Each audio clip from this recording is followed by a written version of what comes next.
am joined here today by Derry Dexheimer, who is in charge of our tether balloon operations, with Fan May, who leads the science for our ArcticShark uncrewed aerial system, and Nikki Hickman, our associate director for operations. Most years about this time, ARM puts out a call for proposals for the major field campaign components, mobile facilities, aerial activities. And this is in contrast with our smaller campaigns of guest instruments, which are accepted on a rolling basis throughout the year. This year, we don't have a mobile facility call at this time, but we do several aerial components. And so we wanted to provide an opportunity to inform the community of the process and what capabilities are available and be available for questions. The call for proposals just came out last week and will be open for a few more weeks. My part in this, I'll just be providing some background for the ARM facility for those of you who are less familiar. Then Derry will talk about the tethered balloon capabilities, Fawn about the ArcticShark. After Fawn goes, invite pause for some questions there, and then Nikki will talk about the field campaign process, and we'll have time at the end for more questions. At any time, if you've got questions, please put them in the chat, and Michelle or Katie can let us know, particularly if there's something that, and Michelle or Katie, if there's something that you feel needs clarification right away, don't hesitate to break in and let us know. Oops, and if I advance my slides, that's not going to help. So I guess, Nikki, you go ahead and go to the next slide, please. Thank you. Yeah, so this is a one slide overview of the ARM facility. We have been operating now this is now 34 years. We operate a network of 6 ground-based observatories that provide extensive atmospheric measurements of clouds, aerosols, surface energy balance. Right now, we have 4 operating systems in Oklahoma, Alaska, the Azores, and in northern Alabama. The 2 mobile facilities are between deployments. One of those will be deployed to Phoenix later this spring, and we hope to put out a call later this year for the other mobile facility, but that's to be determined. So just stay tuned for that. These ground-based measurements are augmented on an episodic basis by aerial measurements, and that is really the main focus of this call is around some of our aerial components. So we'll hear a lot more about that coming up. For all of our data, whether ground, aerial measurements, or even guest measurements, we have extensive data management infrastructure processing these data and then making them available to the community openly. For, again, episodic cases, we run a high-resolution order of 100-meter large eddy simulation model. We've done that now for a Southern Great Plains site, for a deep convection case down in Argentina, and for Eastern North Atlantic site, and are ramping up to do this at our Bankhead site in Alabama. And importantly for this call, we host a variety of field campaigns at these facilities. We're bringing guest instruments or inviting principal investigators to coordinate some of our larger field campaign components. Next slide, please, Nikki. So I did want to comment on our mission. A lot of this I just said, but I want to underline a couple of things. First of all, we exist because we want to advance understanding of atmospheric processes, interaction with cloud, aerosol, precipitation, surface energy balance, particularly towards the improvement of Earth system models. And if you've been paying close attention over the years, you might notice something a little bit different here. All of that I just said is the same, but there's a bit more emphasis right now on how those interact with the energy security. This is something that's always been there. We haven't highlighted it as strongly, but it is still there. So everything that ARM has done to support atmospheric science and climate modeling is still there, but there's particular emphasis now on how those things engage with or interact with energy security. So you may see in calls, you will see in calls from DOE links to that kind of aspect of their mission. Next slide. So just another way of looking at our capabilities, thumbnails on the left are the kinds of measurements that we provide at each of our locations. And then on the right, a map of all the locations where ARM has operated or is operating currently. So the three blue dots on the upper left here, Southern Great Plains, the North Slope of Alaska, and the Azores. And then the gray dots mostly represent mobile facility deployments. And so we've just wrapped up deployments in Tasmania and Baltimore. We'll be going to Phoenix soon. We've got a long-term, order of 5 years deployment to the Bankhead National Forest in Alabama. So one of the things so we're going to talk a lot more here presently about aerial measurements. One of the things that's unusual, and you see some aircraft pictured here, is that we link our aircraft measurements in almost all cases to these ground-based facilities. So we provide linked ground-based measurements and aerial measurements to provide a view of the full column. Why don't you go to the next slide, Nikki? So here are ARM's aerial measurements, and the upper left picture here of the Challenger is sort of a teaser and an advertisement. We do not have a call right now for the Challenger. This is aircraft that we are currently modifying for research applications. This has been going on for some time now, but I think I can say that we've finished all the major modifications to the aircraft. We've added the wing pylons. We've added the door-mounted, window-mounted instrument ports, the zenith and nadir windows for radiometry, and can host other instrumentation there, and inside a laboratory with racks and power and the like. So this is now a few months away from starting flight testing, and we hope to receive this aircraft in about a year. So again, keep a watch on that on the ARM site. What we are going to be talking more about today are their tethered balloon capabilities and the ArcticShark uncrewed aerial system. Both of these platforms typically fly in clear air, except in unusual situations where we have a restricted airspace and have the ability to fly in clouds. But for all intents and purposes, these are clear air platforms, so they can look at things like aerosols and turbulence, thermodynamic structure. They each have a payload capacity of about 100 pounds, and you'll hear a lot more about both of these platforms from Darian Fawn in a few minutes. Next slide, please. I want to talk about a few other capabilities first. I noted that we have extensive data management infrastructure. ARM has on the order of 20,000 data streams that we've collected over the years. And so to facilitate access to those data streams, we have a sophisticated data discovery tool pictured here on the left, where you can search for data streams by location, by measurement type, by instrument, fuel campaign, et cetera. And we also, and you can get to that site through the arm.gov website on the data tab. We also offer high performance computing capabilities at Oak Ridge National Lab. And so this is for the processing of large data sets, such as our large eddy simulation models or radar spectra, things that take unusual volume or computational capacity. So there's a process to request those capabilities. And if you've got questions about that, please let us know. Next slide. Okay, this one will have a few builds, Nikki. So this is our newly revamped, as of about a year ago, website. So if you haven't been to the ARM website in a little while, I encourage you to do so. Go ahead and click. So the first thing to point you to is the research tab.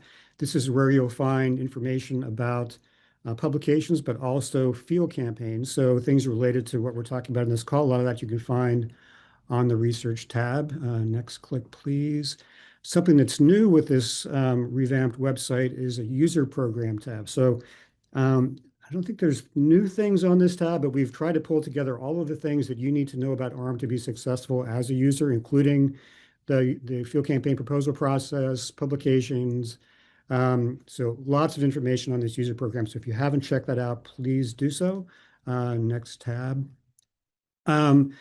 We have, I think, still a place to reach out to us with questions from the bottom of the web page, but we heard from our users that they wanted something more obvious. So right next to the search at the top of the web page, we have this contact us, so you can use that interface to reach out with questions or comments, feedback to us. Next click. And on the bottom, the footer of the page, if you know that you want to reach out to an instrument person or a data product or the head of a facility, you can get to our organization and find out who's responsible for that area. And so I encourage you to check out that, find those people there. And on the right of every page, we do have this feedback button where you can provide sort of the standard 1 to 5 stars. How are you finding things here? Or provide a comment back there as well. So different ways to provide feedback. And I think that'll go to the next slide. On the user programs page, you will find our code of conduct. I do want to highlight this here. This is important for all users and staff of ARM to be aware of what are the expectations as you engage with the facility. And both because so you understand what our expectations of you, but also importantly, if you see something which is not right, to let us know. And we have points of contact on this page as well.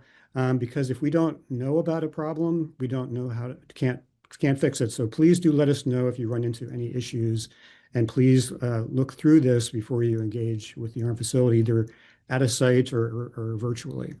And I think one more slide, Nikki. So just to note that while we are very much an operational program providing continuous measurements from our observatories, we're also always evolving to meet the needs of the community, and encourage you to check out our latest plan for that. On the About page under Future Directions, we describe our decadal vision. We're about halfway through this period, having published this about 5 years ago, the plan, and you can click through the bottom of this page to be 4 builds to get to, go ahead, Nikki, click through there. 1 more, 2 more, I guess. There you go. The 4 sections of the decadal vision providing new measurements, including the Bankhead site, the Challenger 850 jet, providing how to provide the best data products, data quality to you, providing the data infrastructure to support that analysis, and looking at ways to better link to models. So we outline a plan for how to do this in the decadal vision, and can encourage you to look through that. And also note that we've been asked to start thinking about an update to this plan. And so you can pay attention to the ARM website to look for calls for workshops over the next year or so to provide input to what are the needs that you have to make ARM serve you better, and you can drop us a line at any time as well. And with that, I will hand it over to Derry, who's going to go through the capabilities of the tethered balloon system. And again, after Derry and Fawn talk, we'll pause and you can provide some questions. So go ahead, Derry. Great, thank you, Jim. So to start off, we can go through the ARM call for FY27 tethered balloon system missions.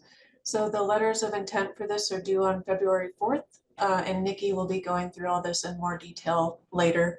But specifically, the next few slides will answer what ARM TBS capabilities you can propose to use, and where you can propose that the TBS operate in FY27. And to be clear, the ARM call is for projects that do not require any of the EMSL instruments or sample analysis. So to start off with the eligible locations, the map on the top right there shows all 3 sites where ARM's TBS can be proposed to deploy in FY27. So that's Dusty AIM on the left in Arizona, the SGP in Oklahoma, and then the BNF in northern Alabama. So investigators must propose no more than 3 TBS missions in their proposal. Day and night flights can occur at all 3 of these locations. The maximum flight altitude is 1.5 kilometers above the ground in Alabama and at SGP, and it's 1.3 kilometers at Dusty Aim. So as Jim mentioned, the TBS has to remain 150 meters below any cloud, and it requires 3 miles of visibility to operate. TBS missions are typically 2 weeks in length at SGP and Dusty Aim and 3 weeks long at BNF due to some greater restrictions on our flight time. And a change this year is that joint missions can be proposed for the TBS and the ArcticShark at BNF or SGP with a single proposal. So you don't have to submit a separate proposal for each platform. You can combine those this year. But in your submission, please include the instrumentation that you're requesting to operate, your desired location, season, time of day, and altitude for your flights, the number and duration of flights required, the desired meteorological conditions, and if you need fixed altitude or profiling flights. You can also propose guest instruments in your proposal. So these are instruments that are not ARM owned. So if you have any guest instruments, please include the size, weight, and power details, any specific orientation needs, and any required chemicals, rad sources, lasers, or other hazards. And if you have any questions, please contact us on the TBS team with those. We're happy to go over your proposal with you. That's myself, Derry Dexheimer, or Casey Longbottom, our lead engineer. And specifically, the ARM TBS instruments that you can propose to use are several Handix POPs units, some TSI CPCs. These use alcohol for the working fluid. We have several IMET radiosonde sensors. We have a variety of wind sensors that combine cup anemometers, vertical propeller anemometers, 3D sonic anemometers that can also provide turbulence estimates, some wind direction sensors that also provide IMU information. We have a Silixa XT distributed temperature sensing system. We have several ozone sondes. We have a Particles Plus CPC that uses water and an OPC. We have a thermal imager, a midwave thermal imager, and a visible imager that we can operate. And new this year, we have 2 puffin units, which are the ice nucleating particle samplers. If you have any questions specific to those, please reach out to Jessie Cremian at Colorado State. She can help you go through those in detail. The puffin is shown there on the top right of that square of images. So it can collect 4 samples at a time. Typically, we collect 1 blank per flight and then 3 vertically resolved samples. Normally 16 samples are allocated per each TBS mission. So again, if you need something other to that, please contact Jessie. And if you need any of these ARM instruments and you're submitting a FICUS proposal, please go ahead and include these ARM instruments in your FICUS proposal as well. Next slide. Okay, so now we'll be going through the ARM EMSL FICUS call. So we'll cover what TBS related FICUS capabilities you can propose and what previously collected FICUS TBS samples you can propose to analyze. So again, the ARM EMSL call, this is for projects that specifically require EMSL instruments or sample analysis. So the FICUS proposals allow the TBS to be deployed with the EMSL samplers, and it funds the EMSL analysis of the samples at the 3 active ARM sites that we mentioned earlier. So the FICUS TBS instrumentation is generally operated with the baseline ARM TBS instruments, such as the POPs, the CPC, and the wind and meteorology sensors.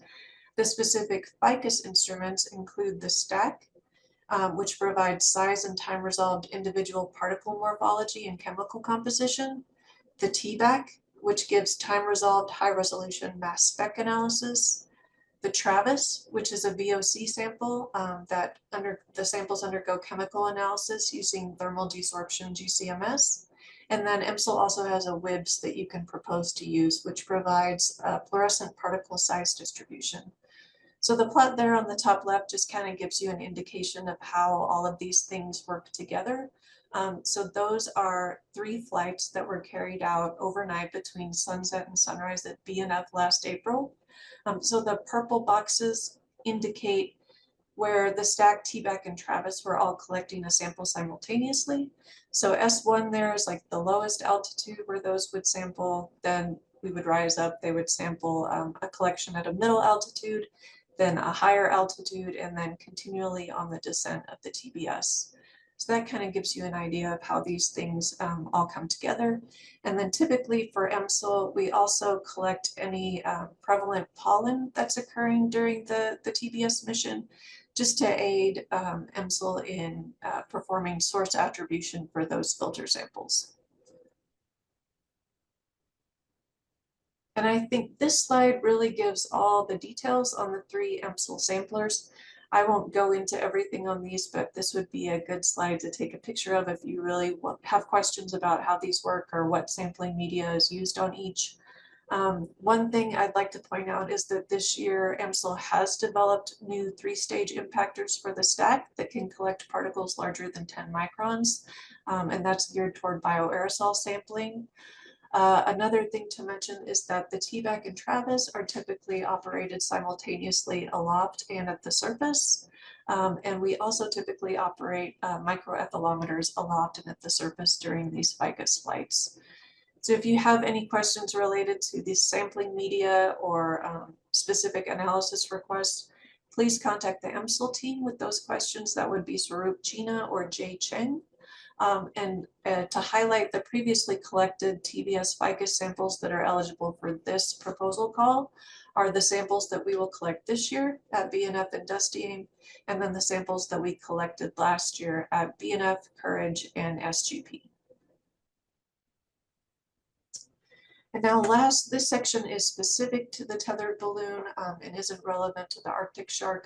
So this is regarding how to get additional guest instruments proposed to be on ARM FY26 tethered balloon system missions. So these proposals must not require any of the EMSL samplers or sample analysis. So ARM is currently accepting proposals to add guest instruments onto the FY26 BNF and Dusty Aim TBS flights. So the flight operations and mission goals for the 2 approved ARM EMSL FICUS flight missions, which already include the baseline TBS instruments and the FICUS samplers, will be prioritized. So those missions are Allison Steiner's proposal for BNF and then Dan Feldman's proposal for Dusty Aim. But the current FY26 TBS payload at both BNF and Dusty Aim is listed there in the top left. It includes the 3 EMSL samplers, the INP samplers, the baseline TBS instruments, and the distributed temperature sensing. Additionally, at FY26 at Dusty Aim only, we'll be operating the thermal imager and the visible imager, and also a guest SAS 3100, which is a high volume flow filter sampler that's geared towards warm temperature INP analysis. So the small campaign requests are being accepted now for all of the TBS, BNF, and Dusty Aim FY26 missions. Those requests will be evaluated with respect to the available payload capacity and flight time for each TBS mission. The link there on the bottom right will take you to this schedule that will detail when each of the campaigns are expected to start, and then when that submission proposal will close, and then the decision date will follow about 2 weeks after the proposal closing date. So just to highlight, if there are any additions that you're planning to submit to the March-April BNF mission during the peak pollen season, those proposals would have to be in about 2 weeks on January 26th. And with that, I will turn it over to Fun. Thank you. Yeah, my name is Fan Mei. I work for ARMA Aerial Facility. So for the next few minutes, we will talk through you all the ArcticShark capabilities, their flight parameters, and also the payload. So from this picture, I want to, at the beginning, to put something in your mind. This ArcticShark or TBS is a key component of ARM overall integrated observational approach. So this approach will give you both the vertical spatial measurements from ArcticShark TBS, and also combined with the long-term continuous observation from the ground, like from the arm observatory or mobile facility. Those combined capability is really the key for the arm unique tool to give you the sense like how you, I think when you think about your proposal, you want to say how to take advantage of this combined powerful tool to advance your science questions. So next slide. Yeah, and what we have done with the ArcticShark, we have over 400 flight hours and experienced deployment at a different location with different various like environmental conditions. Typically, the ArcticShark operate with visual observers, either on the ground or from the chase plane. With the chase plane, I will talk about a little bit later, it expands the operation capability. For now, we can go as low as 500 feet above ground. And also with even the full payload, we can fly up to 15,000 feet and fly around 5 hours with the whole science payload. I know most people are very interested in getting into the cloud, but keep in mind that this is for 2027, 2027, we're not going to cloud yet. And here is the all flights, like to keep all flights clear from the cloud. There is listed here several parameters you need to keep in mind. So don't worry if you have any questions. You can ask in the QA session or come talk to us so we can help you to design those flight patterns or and to help you answer the science question you have in mind. And we also can coordinate a flight with the TBS. We have done so in the past. So yeah, with all this context, we talk about the payload. Here give you the idea of the baseline. Or like it doesn't matter what aerosol or other instrument you choose. This baseline measurements you will get for each flight as your primary measurements. The data set include aircraft position orientation and also the atmospheric parameters observed at a different time resolution. That include like temperature, humidity, and wind components. And these high resolution components will help you to, if you are interested in study the flux, boundary layer structures, all those all those comparison with radar, LiDAR, all those properties. And if you're interested in the land and atmospheric interaction, we also have two sensors that IR thermometer and the multi-spectrum camera, which provide the surface property from the point of view of ArcticShark.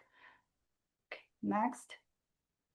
For the people interested in aerosol measurements, we currently developed the two switchable aerosol payloads due to, of course, the kind of a space limitation of the payload on the aircraft. And for the package one focused on aerosol physical chemical properties, you will get a total number concentration of aerosols and the size distribution from 135 nanometer up to 3 micron, and also the aerosol light absorption. And then the 8 spot samplers will collect the aerosol samples during the flight, like up to 8 each flight. And those samples can be analyzed with the joint call Derry just mentioned with the EMSL. And for the aerosol size distribution purpose, like if you're interested in new particle formation, like the stratified aerosol layers or the boundary layer structure, this payload will be perfect because it uses MSIMs to extend your aerosol size distribution down to 10 nanometer.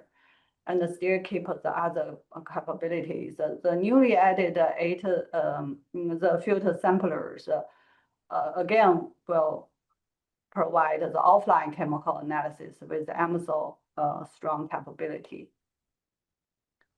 Next one. Here give you one example from the 2024 field campaign at SGP site. It captured the particle growth event both on the ground, like from bottom of the figure and aloft from ArcticShark.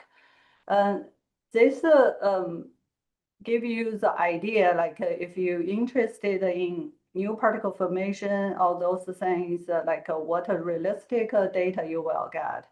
And those data will available on the ARM website through the ARM Discovery.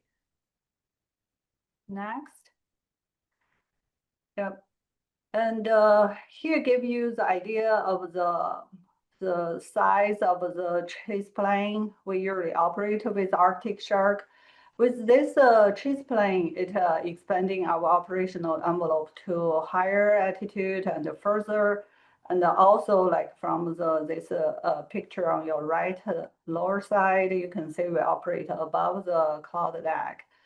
And your left side shows all the flight tracks we flew during past several years at SGP site, overlaid with the FAA-approved operation envelope.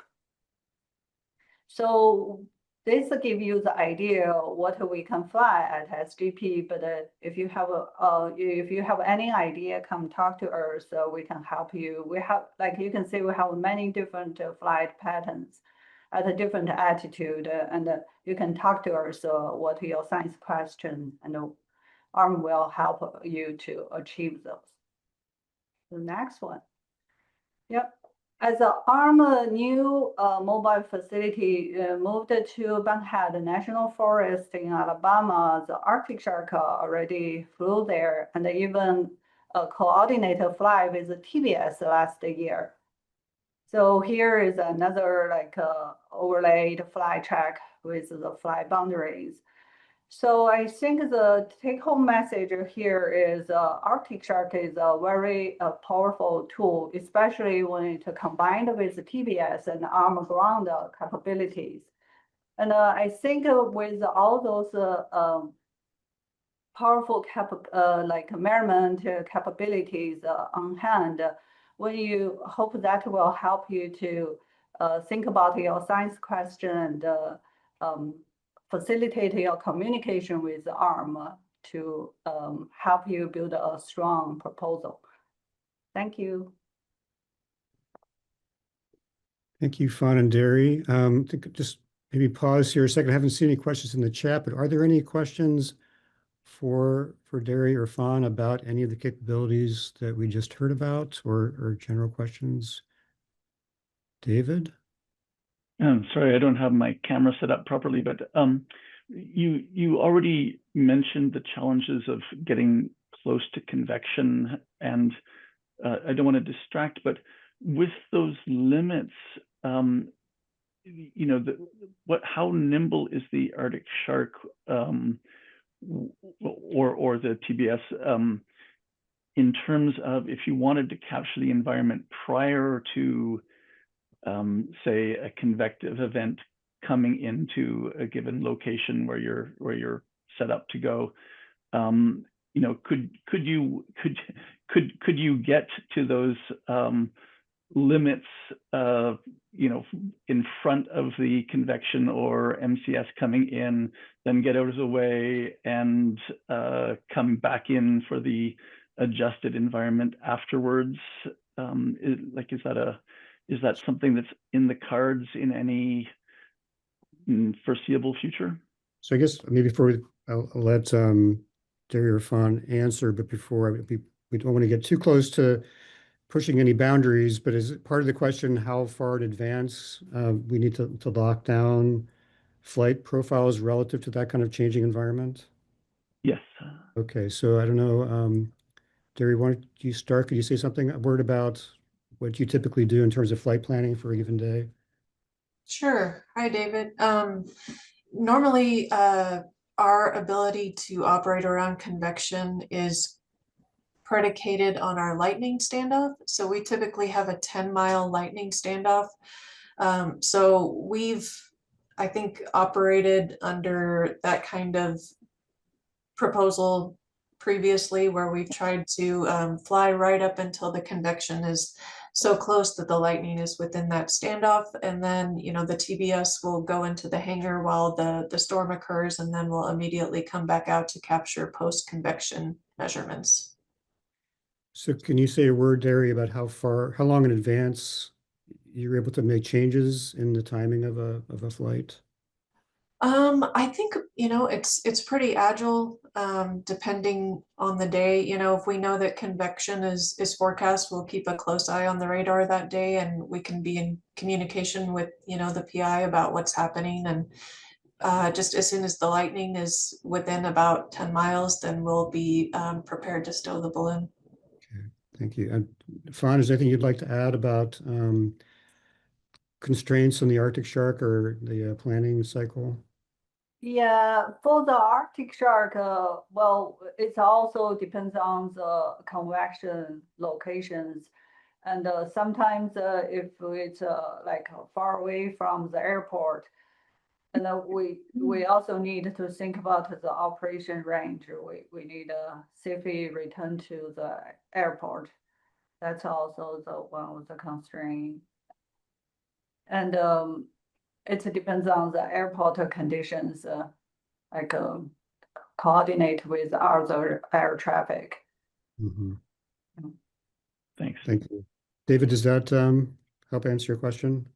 Yes, indeed. And you should go on to other questions. So thanks very much. Thijs? Yeah, so hi. Slightly not quite follow up, but you said you can't fly through clouds, obviously. How about haze and fog? How visible do we need to be to fly, specifically for the TBS? Well, for TBS, that's Darius' question. Derry, Yeah. Sure. So specifically, the TBS has to have 3 miles of visibility to operate. Visibility, as in you still need to be able to just see the balloon 3 miles away. Because with haze you should be able to, but Bankhead can be fairly foggy, hazy in the morning, and wonder whether we can fly through the morning transition a bit. Yeah, it definitely can be hazy and foggy there. It's typically still greater than 3 miles during those morning fog events. And generally, we just use the on-site visibility that's reported by ARMS instruments. Okay. Yeah, thank you. Thank you. Those are good questions. Anybody else before Nikki takes over? Jim, there is a question in chat. Okay. Not been looking at that. Let's see.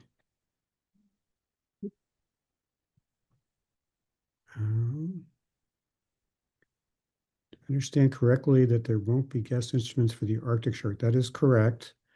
Also, will participants have direct access to the ARM instruments?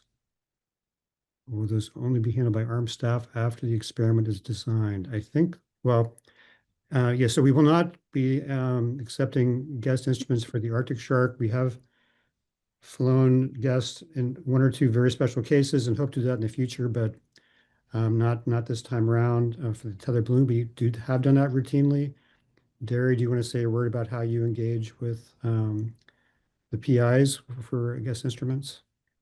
Sure, yeah, PIs are welcome on site. You just have to submit a site access request in advance to access the ARM site, and then you're able to be on site with us during the flight ops and can work on your instrument yourself, or the TBS staff can help you or take over that as needed. Thank you.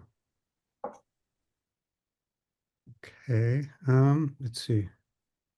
Yeah. So why don't we hand it over to Nikki? Why don't you take over, talk about the process? Yeah, so we're just going to cover a few things. Jim noted where you can find the campaign information on the overall website. Once you open that up, there's just a few things we really want to point out to you.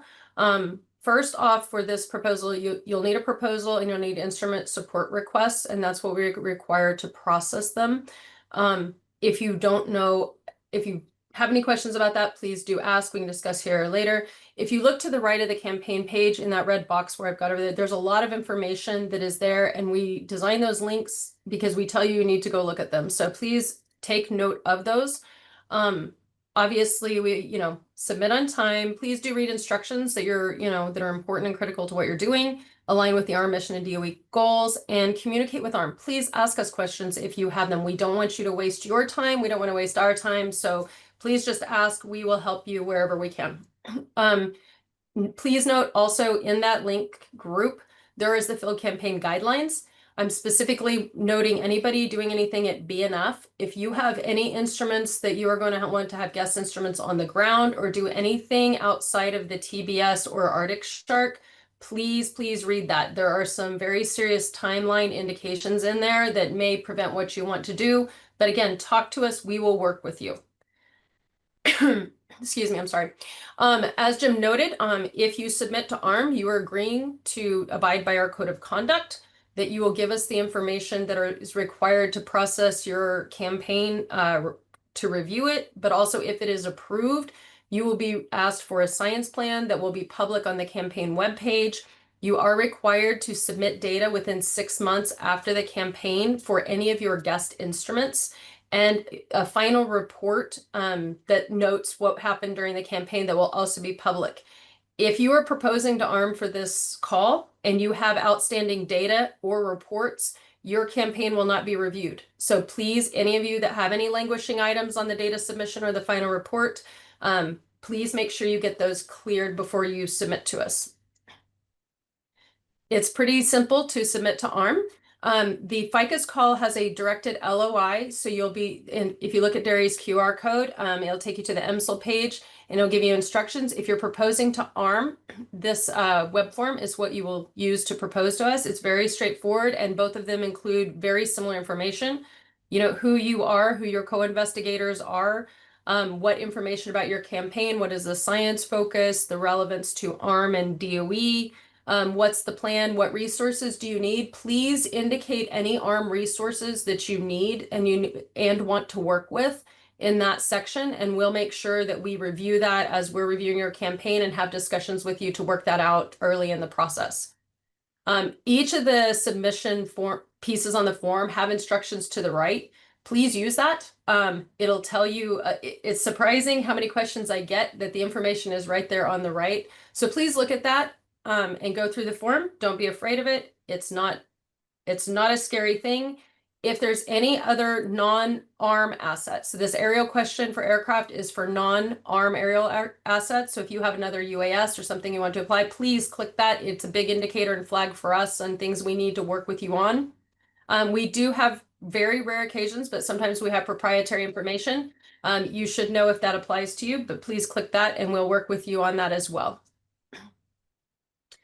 The instrument support request, this is really just the information that we need about your guest instrument in order to make sure that we've covered any hazards in our site safety, that we know what you're bringing, that sort of information. So again, not scary. And the form you will see has a lot of instructions with it. On the left, I do want to note in our web form where it says ARM instruments and guest instruments, please click into that and start typing. That's kind of a little known fact that we've had a couple of glitches on. So if you want ARM instruments that are critical to your work, please list those. That helps us indicate that we need to make sure that we're not taking something down for calibration. If we have a repair issue, we try to make sure we're communicating with you if it's a critical instrument, that sort of thing. So just please let us know what you are very, very interested in that's critical to your science goals. Once you're going through the form that you see on the right here, there's a lot of questions that have just indicators yes or no. If you click on one of those, I'm gonna get down here to the radiation sources. If you click yes, it will open up for you to provide more specific information about that, but we try to keep it as minimal as possible when you're first going through the form. Again, if you have questions, reach out to us. You can reach out to the specific people if you know who to talk to. we will direct you to the operations managers for the sites. Some of them are on the call here, some are not. But we will route anything. If you use this help button at the bottom of any ARM page and submit a question to us, we'll reassign that within the ARM infrastructure to whoever has the right information to help you with it. Obviously, if it's a question about the TBS, Derry's giving you the information on that, and Fawn is giving you the information on the ArcticShark. So please don't feel obligated to use this, but if you have a question, don't hesitate and please ask us. We really do want to help you make this the best that it can be. There's other information at the bottom of this page, but particularly the ARM user profile. You do have to be registered with ARM in order to submit a field campaign proposal to ARM. If you are doing an ARM EMSL FICUS call, be aware that you can submit to EMSL without doing this, but we'll come back and work with you to make sure that you do have that registration. So specifically, just on the ARM EMSL FICUS proposal, this QR code will take you there. We noted a couple of things. You can submit ArcticShark and TBS joint or separate campaigns to this call. Will be available at Dusty AIM, Bankhead, or SGP for the TBS, and Bankhead and SGP for the ArcticShark. Please review the BNF guidelines, like I noted earlier. If you have any ground instrumentation or interest beyond the TBS, there are specific things because we are hosted by the U.S. Forest Service there. The letter of intent deadline for this is February 4th. The targets for these others, these are not guaranteed, but the target for the decisions to invite full proposals is March 4th, and the target for full proposals right now is April 2nd. So just hoping to help you plan a little bit there. The ARM dates are the same. This is just the mechanism that you use if you do not need the EMSL resources for your campaign. And all the other requirements are the same here as they are in the other as far as where we can fly and how to propose. So I'm open to any questions. Are there any questions regarding the process, the capabilities? Completely open to what is useful. And I can go back to any of the QR codes, be they, you know, what we had earlier with Derry's items or ours, if it will help people navigate to what they're interested in looking at. Thanks, Nikki. You know, as Nikki and Derry were outlining, there are quite a variety of combinations here. If there's any confusion about that, please don't hesitate to ask now or later. But you know, you have us here now, just to make sure that you're clear about, you know, which assets you're asking, or how to propose for just ARM or ARM and EMSL. So you know, please let us know if you have any questions. Yes, Ajinki. Hi, Jim. Sorry. I had a follow-up question, the question that I posted on the chat box. So, do I understand correctly that guest instruments will not be also there for the TBS? I understand that they're not for the ArcticShark, but They are permitted for the TBS. okay. And so now, as Derry was describing, for the upcoming campaigns this year, there's an opportunity for a small campaign request. This is so just to add extra confusion to the whole process. We're talking about these small campaigns because of the timing of the first mission. If it weren't for these missions coming up at Bankhead in March, I think we would have tried to separate these things, but we are inviting guests for FY26 campaigns, and then also for the main event here for the FY27 call for ARM or ARM and EMSL, the TBS is also accepting guest instruments. And I encourage you to, you know, reach out to talk with Derry about the specific requirements there. We can get into that some here, or you can, you know, talk offline about. Yeah, I think I would add to that. We are not accepting guest instruments to go on the ArcticShark. However, if you propose an ArcticShark campaign with or without the TBS and you have ground instruments that you want as guest instruments, those are allowed. Got it. Okay. So I understand. So you can have ground instruments along with in the TBS UAV joint missions. Yes, that's a great point. And please do include those. We would like to hear them with this proposal all encompassed. Yeah, and typically that would be much easier to support. So please do, if you have accompanying ground guest instruments in mind, please include those in the same proposal as part of the same activity. So we understand what all of the resources are that you need to be successful. And with that, I think Mark Spikella is on line here. If you'll open up your video, that'd be great. Mark will be who you would talk to for Bankhead or SGP if you were interested in ground instrumentation. And so again, if you forget, let us know. We'll route you to the right people to make sure that, you're not spinning your wheels on anything. Yep. Please reach out. I'll put my email in the chat here. Thank you so much. And yeah, Derry and Fawn, perhaps you should also well, I think you have in the slides, but you can put your emails in the chat also. People have those. If you have any questions about this plot. And Rolanda noted the info@arm.gov will also route things within the infrastructure, and we can handle that as well as the help button. So we try to make sure you can't miss our contact info everywhere. It's good questions so far. Any other questions?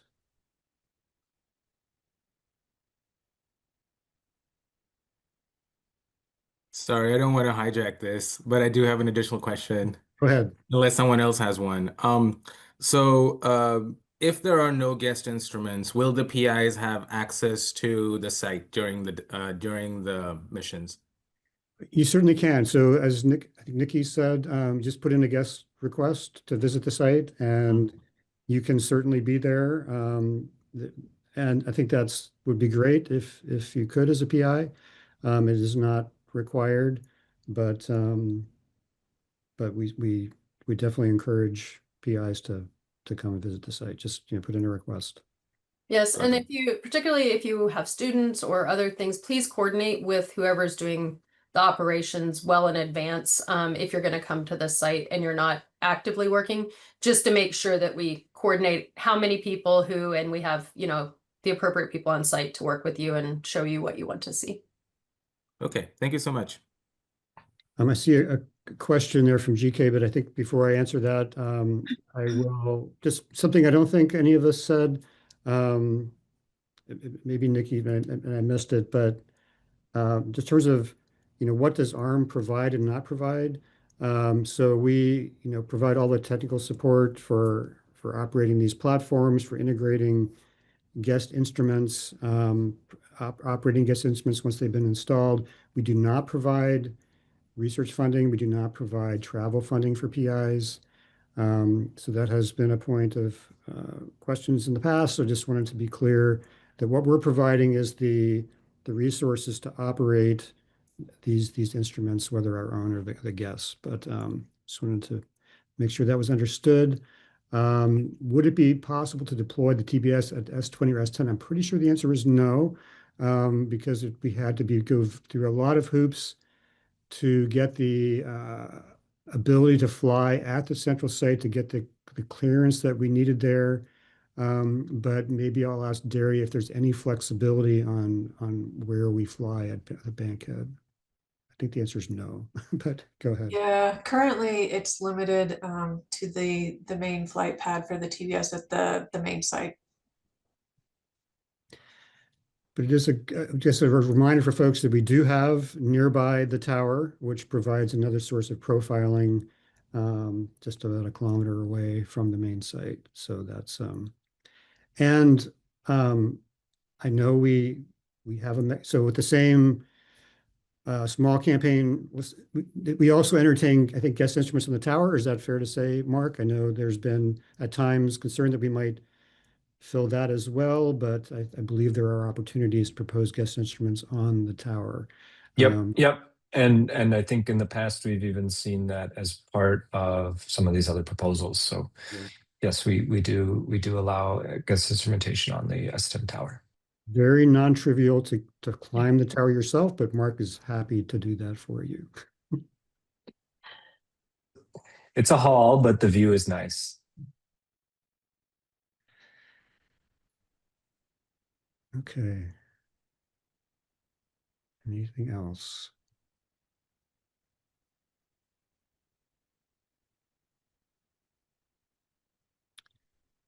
Well, if there are no other questions, I don't want to hold you, but do thank those of you who asked questions, to all of you for being here. And please do reach out to one of the mechanisms that we highlighted if you've got questions for us over the next few weeks as you're putting together your pre-applications. Thank you all. Have a great rest of the day.